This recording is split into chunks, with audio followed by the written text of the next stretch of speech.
Welcome to this new episode of the Learn Puteco podcast. We continue on our journey with Renate du Plessis, who is going to give us an update on her pregnancy. This episode was recorded a while ago when she was 38-week pregnant, and we are going to be delighted to hear about her testimony and what it takes to be a healthy mother at 40 years old. Where are you at now, Renate? Tell us. So tomorrow I'll be at 38 weeks. What's the news, Renate? How's it been the last few weeks? It's been it's pretty uneventful. I mean, it's other than the baby just getting bigger, and it's not really a whole lot of difference happening. I have noticed that if I had to say where did my control pause start when I was pregnant, my control pause started about 55 when I got pregnant. And then soon after I found out I was pregnant, it dropped to about 48 or so. And then I kept it there for a while, and then we went to 45, and then at 16 weeks, around 16, 18 weeks, I was around 42. And then, you could just sort of see like the development and the baby using my CO2, I guess. Then it stayed at 35 for a really long time. And just now that I'm sort of becoming a lot bigger, especially the 8th and the 9th month here, last trimester, it fluctuates between 30, 32 and sometimes 28 in the morning, just what it would be in the morning. And then after I do a small practice, it would be about 35. Mm-hmm. So I can at least keep it at 35, and I can do some shallow breathing. But I have noticed, the body has interesting coping mechanisms to make sure I don't breathe very much, or not very much, but breathe less. Is almost every time you eat anything, it doesn't matter if it's raw food or if it's any food, you'll sort of have some nasal congestion. So it's almost like, you ate some food, now we got to hold the baby in here, we got to digest the food, and like we're using CO2 and your corticosteroid isn't being used. And so I feel like that's probably the body's way of saying, like, let's make you also breathe less. So I've noticed that that's been happening a little bit. And other than just sort of the body I can feel like it's starting to prepare itself to sort of transition. In the next couple of weeks, it sort of just changed, got a lot looser, things like that. I don't have any body pain, which is very excellent. But you definitely cannot stay in a position for a very long time. So, it's not that sleep is interrupted or it's hard to sleep. It just sort of like after a sleep cycle, your body's like, all right, now you got to go in a different position. And then you can sleep again and so on. I've been taking lots of naps if I can. So I just I feel like it's almost like a responsibility to take a nap. So it's like, okay, well, I got an hour and a half, let me take a nap. That's really it. I still have, I can't say I'm just full of energy. I have energy and I can still go work. I'm going to go work after this for 8 hours. And it's no problem. I don't have a problem working. But I do know that when I get home, like it's time for me to put my feet up and it's time to not be standing around in gravity. Everything is pretty status quo. I don't really have anything to complain about. I mean, people ask me all the time. It's really interesting the things people ask you when you're pregnant. So, are you ready for this baby to be born? I'm like, well, I mean, yeah. Another question, people are like, how are you feeling? Everybody asks you how you're feeling, almost with the indication that you're going to say you feel terrible, or you feel like you can't wait for this to be over, or I'm fine with where I'm at. I'm enjoying every process of the way, not wishing that a certain process or certain stage to be over necessarily. Just being in the moment that it's happening. My body seems to be doing it naturally. I mean, it's a natural thing, so it's not.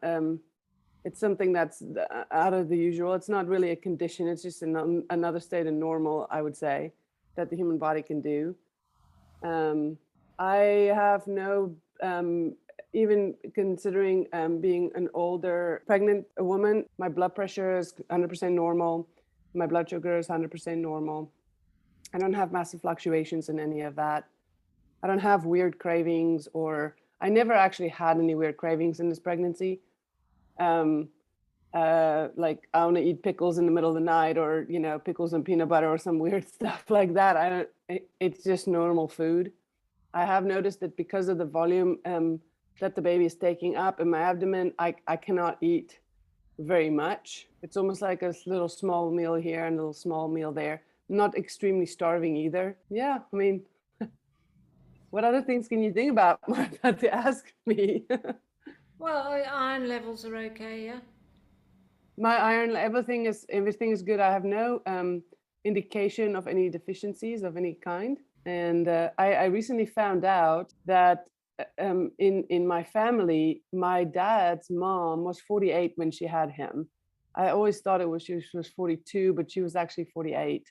Mm-hmm. So this having healthy pregnancies later on in life is, I guess, it's something that's also in my family on both sides, as a matter of fact.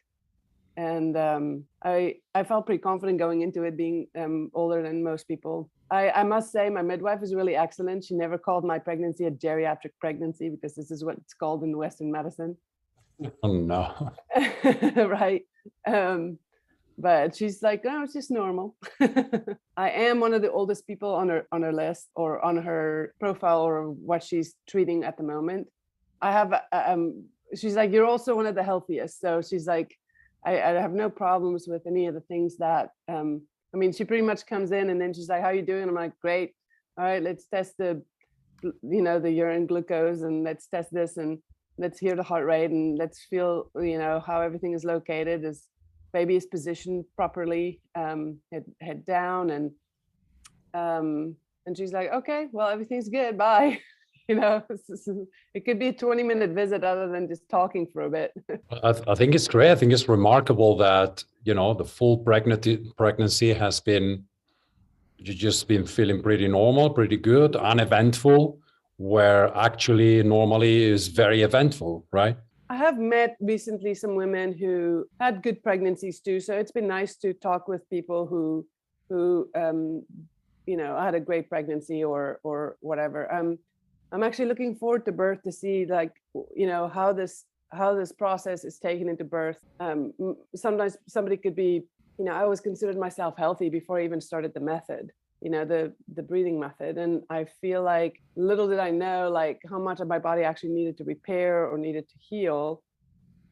But I feel like that process has happened all the way. Taking something on like a pregnancy, going into birth is, you could have a great pregnancy, and a lot of times people can have not that great of a birth. And we'll have to see in the next couple of weeks, like what that would be like, how the body processes, because I have noticed a significant difference in any of my female cycles after I did the method. I mean, I never had what most women would call just the worst time every time she had a menstrual cycle, but there was a significant difference in my menstrual cycle after I was proficient at the method.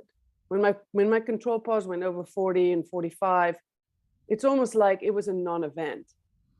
And you'll have a moment where you'll sort of have like a sort of a flash of frustration or something. You're like, oh, what's that? You always get curious. I'm like, oh, what's the month? Where's it in the month? And then you sort of realize, okay, I think my cycle is coming on. And then it's almost like, oh, and it happens. And then it's like, okay, it's happened, and really nothing.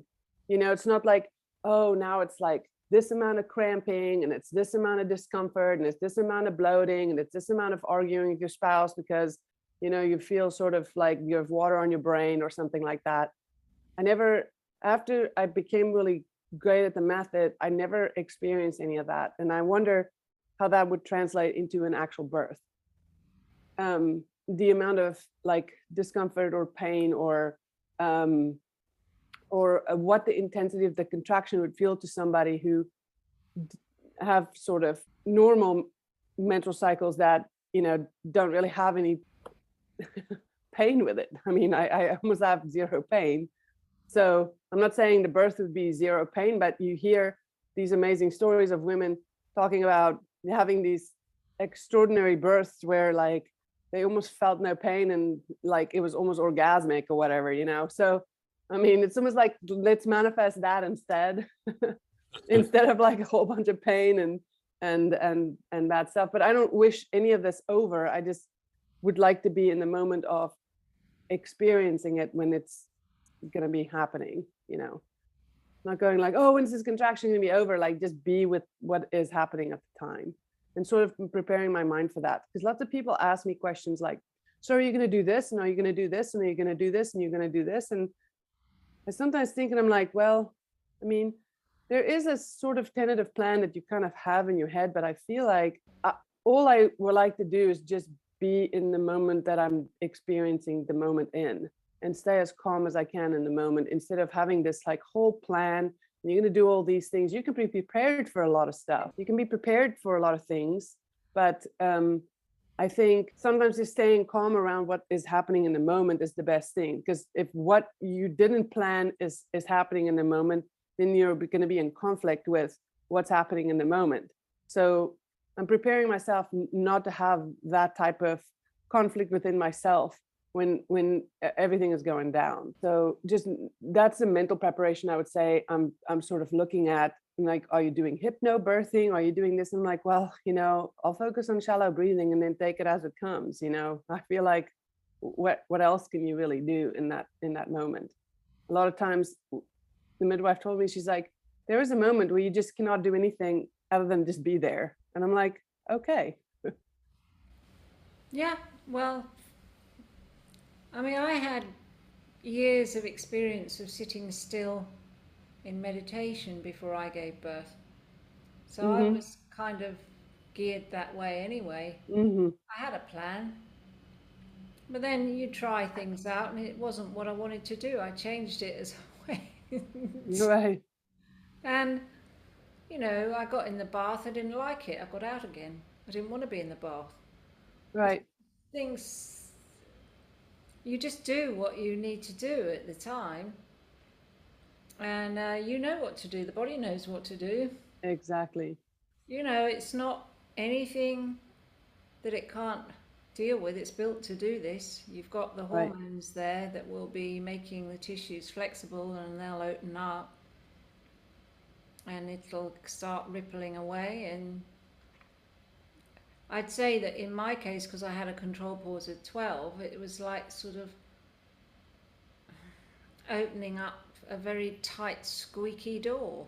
It was tight, but there was the capacity to do it.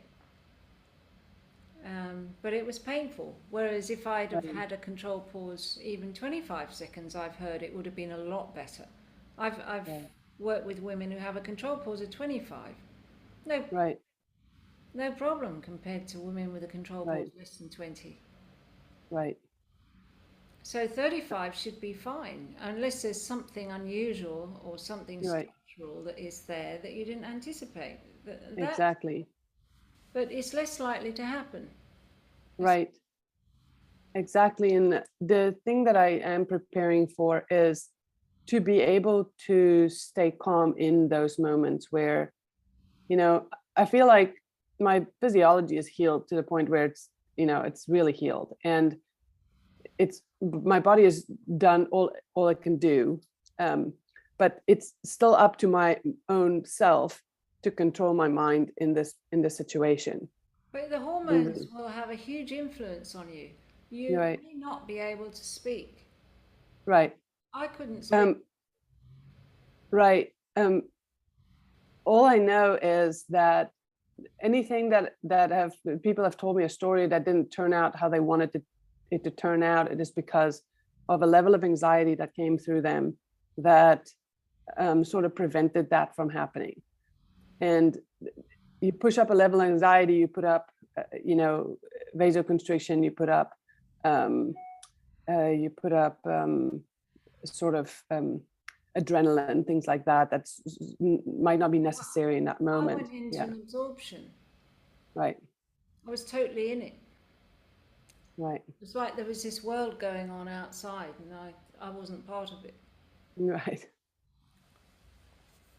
That makes sense. that nature will do that. Right.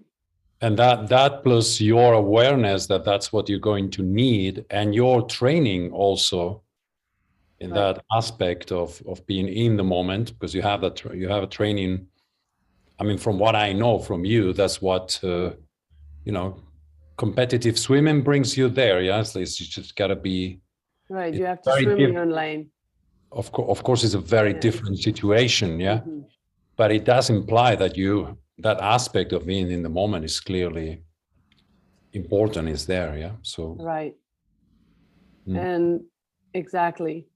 I heard a woman describe it on something that I read, and she said, there's different places of your brain where different things happen, and your thoughts and your feelings and stuff like that, or your thoughts really come from the frontal cortex, and that's the part you almost want to shut out, and you want to move back in the hindbrain where the mammalian brain sits, where you become more like an animal, and you go along with your instincts of just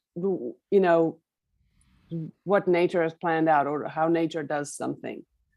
But it's the process of not staying in the forebrain and staying in your mammalian brain or your animalistic brain, where you're letting your body do it, instead of like trying to think yourself through it all, because that's just not how that's going to work.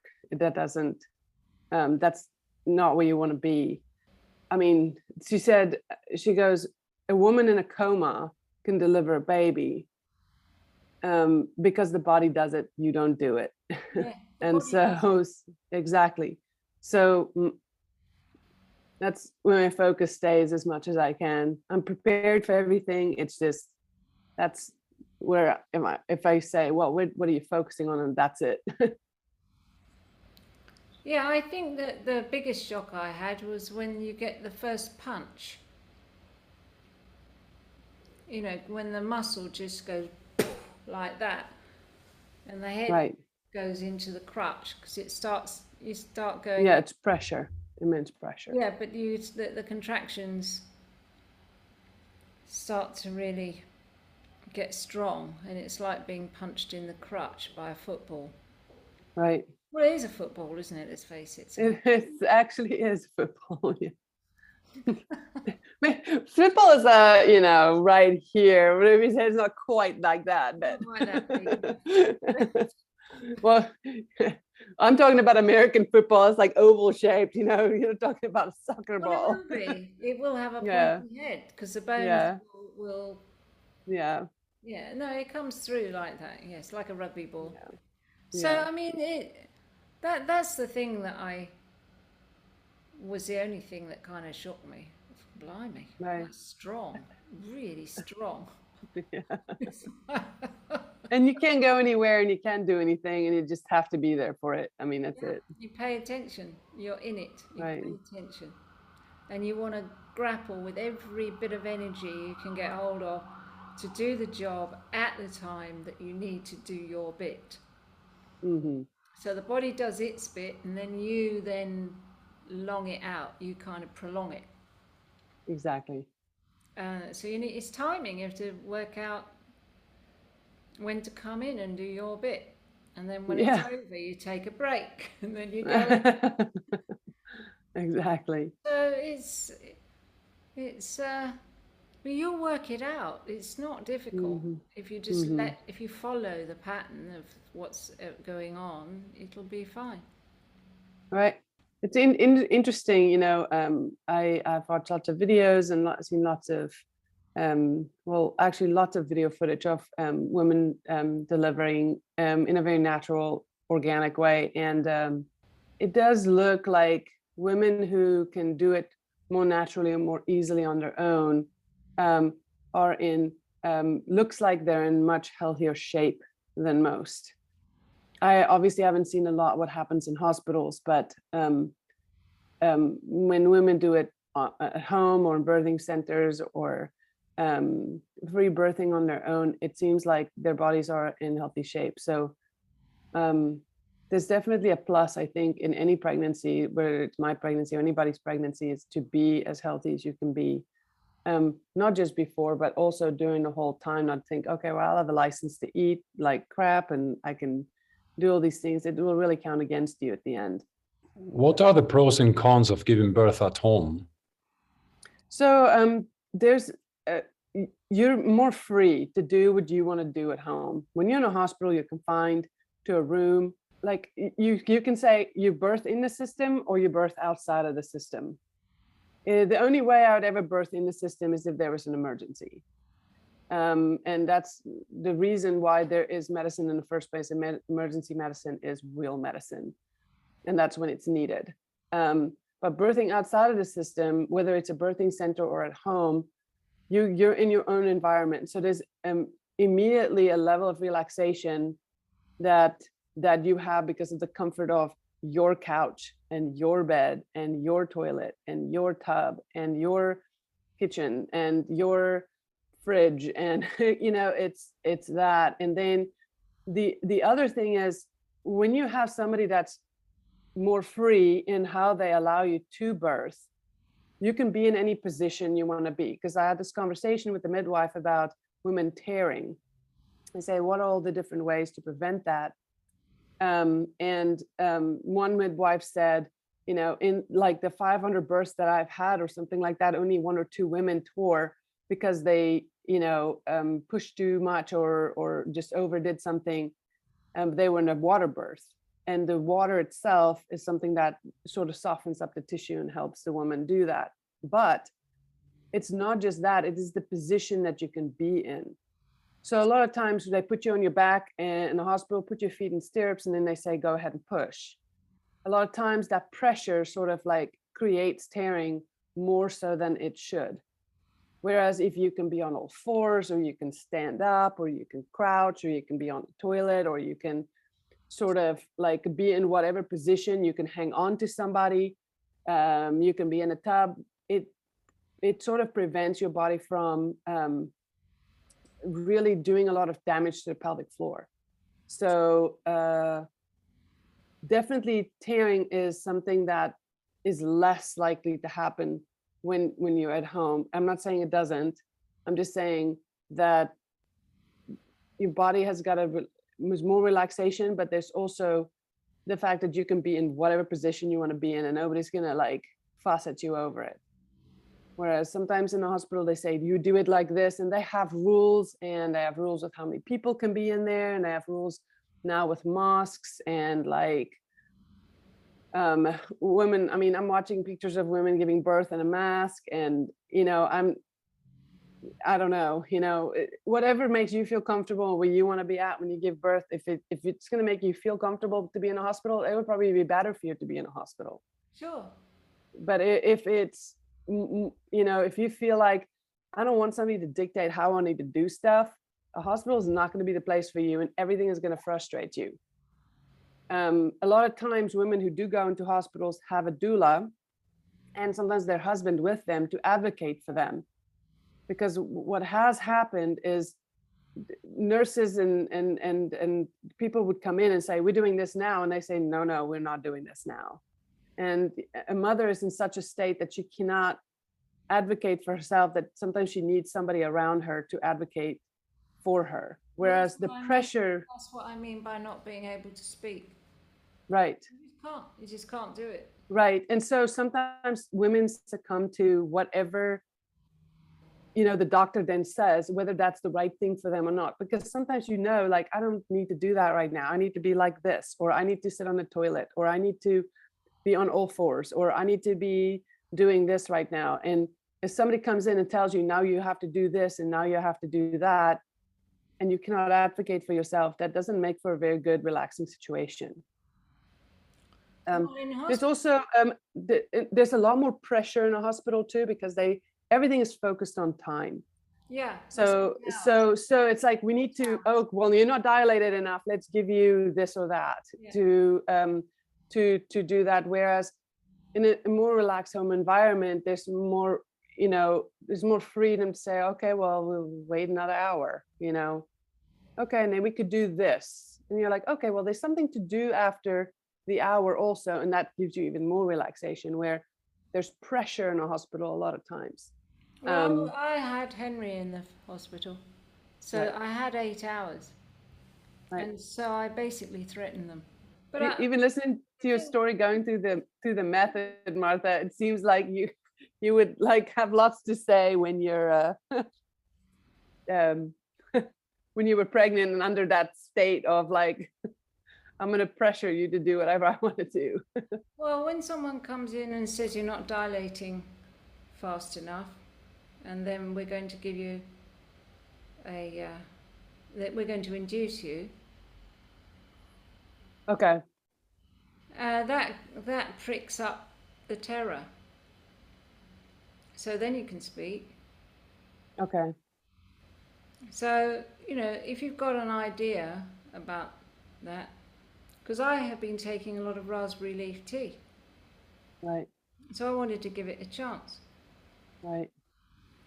So, I mean, you've got your own way of doing things. It's difficult in hospital. That's the point you're making. Because other people have got another plan. It's not your plan. Right. Exactly. Yeah. Exactly. Yeah. You're more free to have your own plan. Yeah. But at the same time, you've got to balance that with caring for the baby. And you've got to know whether you might be pushing your luck a bit and the baby's getting distressed, then you just basically have to give in and do as you're told, because the baby Exactly. is a priority. That's the situation. Exactly. And that's when the situation calls for the emergency that it called for. Okay, Yeah. now we do this. Yeah. You painted a very clear picture of what it is to do in a hospital, and the justification for doing at home. And so you're doing basically with a professional who knows how to deal with Yes. that, and is also Somebody been who- through your somebody pregnancy, and it goes all the way to the birth. Yeah. Somebody who's I have a licensed midwife, and she is a specific home birth midwife. So she only goes to people's homes to birth, to help women birth their babies. And they come to your house to do visits. And so they get to know your environment and your family, and get involved into the whole situation that's in your house. And all the things that you do in a hospital, you also do. They have blood tests, and it's very standard procedure. And then they also do follow-up visits the day after the birth, 2 weeks after the birth, 6 weeks after the birth. They come check out the baby and come check out the mom, and then they release you 6 weeks later. So by the time we speak again, like that probably would have happened at that point. So I'd be able to tell you everything about the birth, and I'd be able to tell you like about recovery and how all this went down. Because let me say, I'm kind of looking forward to when the baby is born to get back to a more regular practice, because at the moment, all I'm doing is one practice a day. And I'm doing that just because I feel like I need to check in once a day with some pauses, but I don't want to get to a point where I aggravate any situation. So I just sort of do something to sort of kick the can down the road a little bit. But I'm looking forward to sort of doing like 3 or 4 practices again, or at least pushing pauses past 75 seconds. Because that's about as high, or 80 steps. It's about as high as it gets. So, and it is differently harder. I mean, I could do easily 120 steps, or I could easily do 2 minutes. And I mean, it was very easy before pregnancy, but there's definitely, you can see that there's a more, the body has to struggle a little bit more to get done with it. But you don't want to let it struggle too much, so it's like this fine line I've been walking the whole pregnancy to make sure I don't overdo anything. So your goal is to keep the balance where you're very comfortable and very stable, right? And that's what you need for this right now. Yeah. And I feel like I do 3 pauses. I do one at 45 seconds, one at a minute, one at 75 seconds, And sometimes I'll top that last one off with like maybe 80 steps or something like that, or I might just do steps in the first place to just switch it up a little bit. I work out a little bit. I don't do a lot of exercise because my work is so standing up and doing stuff all day long that I feel like to do a whole bunch of extra exercise is not really necessary. But I do some strengthening exercises for my legs and my hips and so on and so forth to help keep it strong so I don't have any pain, which I haven't had in pregnancy. So that's really been paying off. That's great. I mean, CO2 is a fantastic pain killer. So Right. it should mean that you won't have much pain. Right. I worked with a woman who had a controlled pause past 35, and her birth was perfect, no pain. Right. Right. And baby born with a shock of black hair.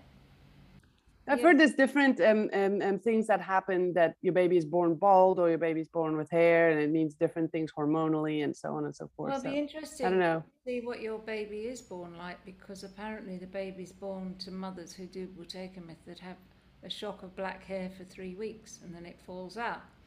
And I've got a photo of his hair somewhere. It's really good to be prepared for that. really striking. I mean, Really? I have some friends who have given birth to babies, and by month 1 and 2 they have to blow dry their hair because it's so much hair. So I don't know if it's a genetic thing or what it really is, but I personally was born with very just like fuzz on my head, you know, and the hair came in much later. And then I had blonde hair for the longest time, and then now I have brown hair. So we'll see. Yeah. We're both very excited. My husband is a very relaxed person, so I feel very good about having him in my space, in my environment. I have a great team. The midwife, I really like the midwife. I also have a doula that's going to be with me. I mean, if the baby comes this week, I'm not going to have the doula with me. She's coming on Sunday. But she is sort of like, she's been at many, many births, lots of very experienced woman, can say, do this and do that, and you don't have the mind to think about something. Also just somebody that can do chores around, move pillows and draw water and give towels, or, people that could just cater to you a little bit and help you relax even more. So I have a very nice team of people that will be surrounding me, and I feel very comfortable with all those people. And I think sometimes when you are in a hospital, you don't have control over what nurses are going to be tending to you, and you might not like some of them. And that might create a more of a stressful situation. So I feel really happy about the people that will be surrounding me is all people that I really wanted in this space and invited to be in this space. So Since you have a fantastic plan so that you don't need a plan. Yeah. Well, that's actually a good way of putting it. That I would say I have a good plan to not have a plan. That's really a good way of saying that. Yeah. Because that's how I feel. I can't say, oh, I'm going to do this, and then when I'm going to do that, then this is going to happen when I go in transition, and that's going to happen. I'm like, I don't even like, I'm like, all right, here's the team, here's the environment, let's just be in it.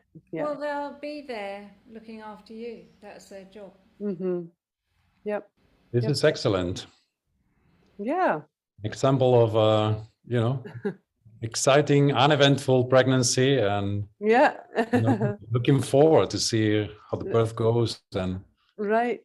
that's gonna make the only I'm a very active person, and I like to use my body a lot with what I do. And so having your abdominal muscles stretched over something so big, like a big ball. I mean, this, like, I'll show you, like, it's like a ball that's in there, so it's like, so you have this, that's the ball, right? And so all the abdominal muscles are like being stretched.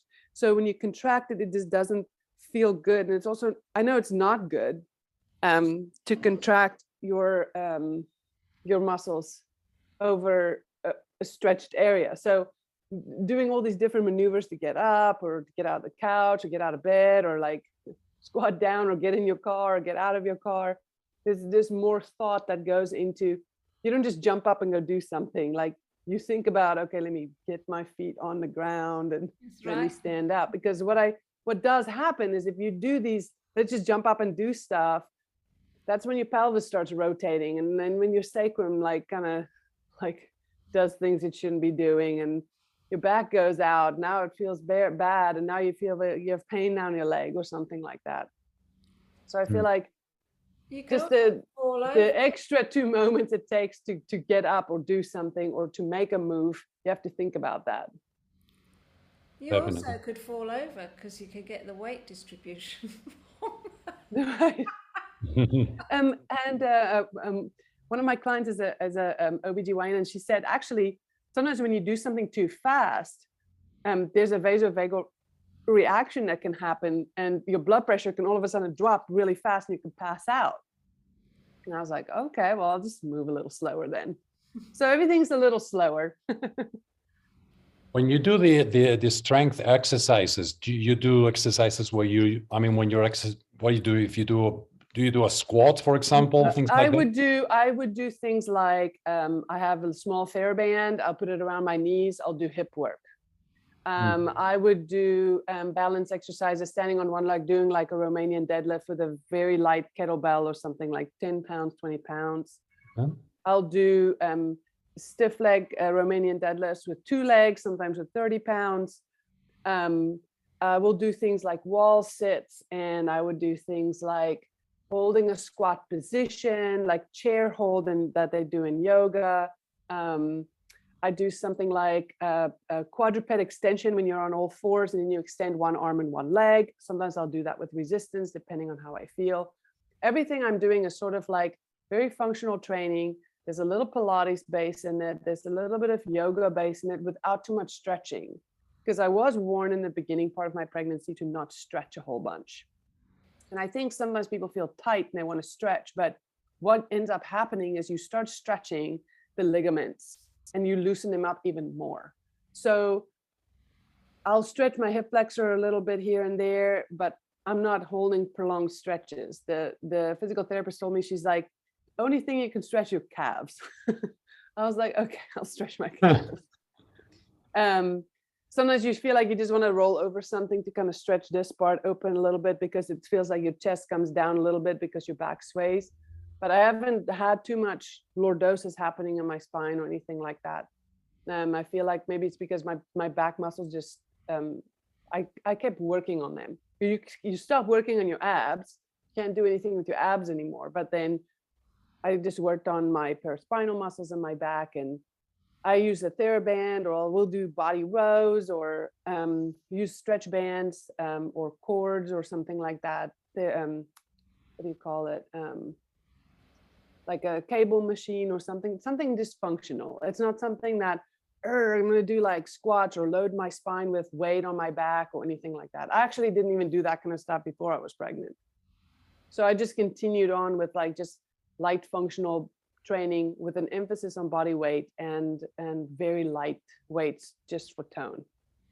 Yeah, but perhaps you keep also a little bit of on the side. We also have the core muscles. They're not just in the front, they're all around, all the way to the spine. So you still keep that stability, right? Exactly. And so there is when you say do a Kegel, that's when you work with transverse abdominis. And transverse abdominis, so you have the fibers that run this way, and then you have fibers that run, so internal and external obliques. Then you have the rectus muscle, which is like, what everybody's six pack is or whatever. But the muscle that sits deepest to all those is called transverse abdominis. And that's the muscle that you continuously work with. And that muscle is very connected into the pelvic floor, and that's also connected into the diaphragm. So because I work on my breathing and all that kind of stuff, I don't really have all these problems with my diaphragm. I think it's probably why my back doesn't hurt very much.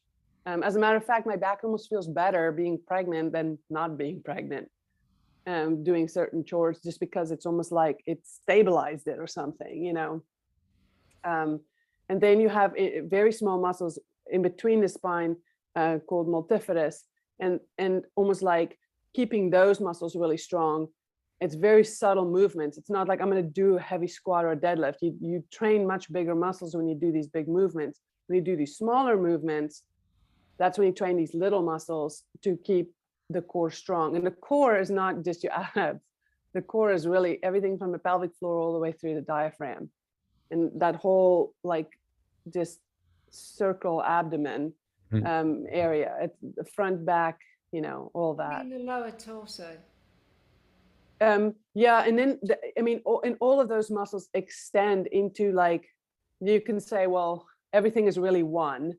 You know, if you really start dissecting the body, you can see how the rectus muscle actually connects all the way into the throat, you know, and how like the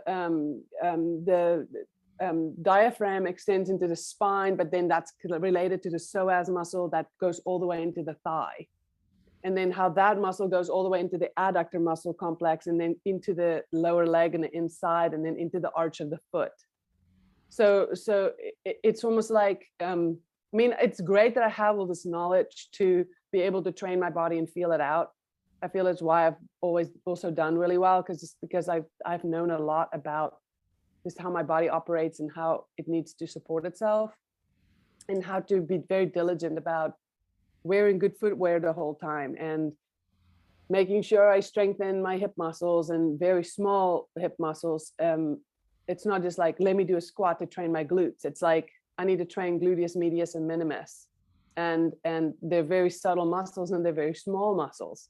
So the action you're going to perform is actually really not that big. Yeah. And all those things, like those are things on the outside, but then the things on the inside relate to that too. For instance, if you're going to do a glute medius exercise, you have to kegel at the same time.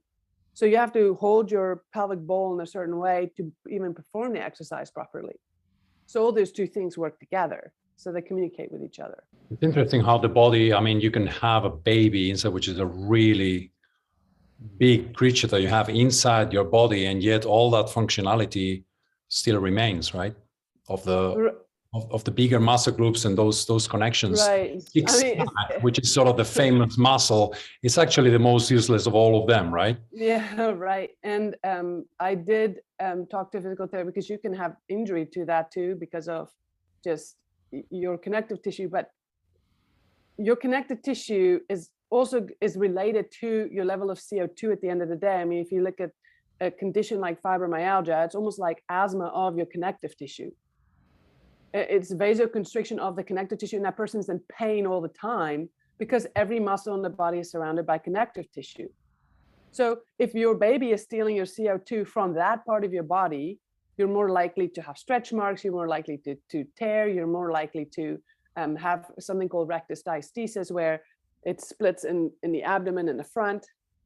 So your level of CO2 is important for all aspects of like what's happening in your body. And it's not just giving you a healthy baby or being able to carry it to term, but like, what is the integrity of your tissue? And then you lose the CO2. Now you lose more CO2. Now you're breastfeeding. Now you're doing all these things. You're postpartum. You lose blood. You're doing all these things. Where are you going to get your CO2 from? You know. So I think the connective tissue, I felt was. I mean, I had somebody look at it. You know, I had a professional that would say, "No, your connective tissue is really good. It's very strong. It's very supple. You have nothing to worry about in this situation." So it's great, but I do think that it has a relation to CO2, because yes, your body could lose CO2 in all the connective tissue and you can have pain. That's why any person who suffers from fibromyalgia, and I've seen this in my work, both in an exercise world and in the massage world, where somebody suffers from fibromyalgia, what makes them better is to loosen up their connective tissue, which means I'm artificially like helping distribute oxygen to that tissue. The other thing is, if they do exercise, especially if they do 2 hours of exercise a day, they actually have a lot less pain. It ruins all sorts of other things in their body, but like they have less fibromyalgia type pain, because you're making CO2 while you're doing exercise. So that is actually distributing to the connective tissue. The only thing is that person would have to keep doing 2 hours of exercise every single day just to feel better. So, fibromyalgia. yeah, I used to walk. right. And then you feel better. Yeah. Exactly. So I mean, that's why a condition like fibromyalgia has helped so much by the method, because you're making the person have CO2. You're teaching them how to hold on to CO2, how to make CO2. Wow, I feel better. My body doesn't hurt so much. So, Yeah, but you have to walk at a certain pace. You can't rush, and it No. needs to be steady. Exactly. And it's continuous exercise for 2 hours. That's what I think they have actually done research on this. And when a person with fibromyalgia hears that, that's not what they want to hear. Like, okay, you need to do 2 hours of steady exercise every single day, and that's going to help you feel better. Well, no, if I can even get out of bed. Well, they say that about depression too. Exactly, because that's depriving oxygen from the brain. I mean, it's or from your emotional brain anyway. So Great. yeah. Thank you. All right, you guys, absolutely. If there's any more events happening, I'll let you know, and I'll keep everybody posted on like what are the events following up. Other than that, I'll see you at the next webinar. Yes, definitely. Yeah. And a really remarkable testimony of Renate, giving us an idea of the level of health, the level of knowledge that a woman needs to have in order to have a successful pregnancy. I hope it was useful. You can find more information about the Buteyko method in learnbuteykoonline.net, and you can listen to webinars in your language if English is not your mother language, also in Greek, in Spanish, in Hebrew, and more. And we'll see you in the next one.